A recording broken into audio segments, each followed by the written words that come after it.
I think a life without art is kind of less than a life. For me to function properly, to be balanced, to be a normal human being, there's a compulsion for creativity that's been there since I've been 3 years old, 2 years old. My name is David Hile. I go by Dave. I've brought mainly drawings that I've done over the last 8 years. But I've always had a passion for drawing ever since I was a kid. My parents encouraged it. I decided to become a commercial illustrator. This was back in the very early 80s. It was kind of still the last vestige of a really heavily illustrative advertising market. So I illustrated 10, 12 hours a day, 6 days a week. I retired in 2015. And I knew by that time that I wanted to be very stripped down. I'd done all this highly realistic photographic realism, and I wanted something figurative and yet not realistic.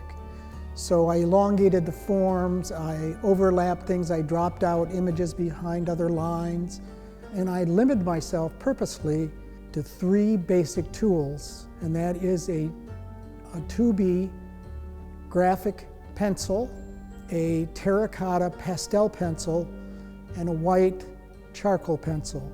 And that was the basis of the next, basically, 8 or 9 years of my art. So the overall arching theme of virtually all the work is the interaction of human beings and nature. And it's, in a certain way, an idealized version where humans and animals would interact without fear. Almost all the figures are barefoot, which means they're grounded to the earth. Every single drawing, there is a bird, and for me, the bird represents the ultimate natural being. And even the paper that I use, called yellow loca paper, and it's actually harvested from the inner bark of certain laurel bushes. It kind of goes with the theme of nature and sustainability. I want a piece of art that's life-affirming. It's not real convoluted, it's not complicated. I want people to be edified by it. By that, I want them to feel good.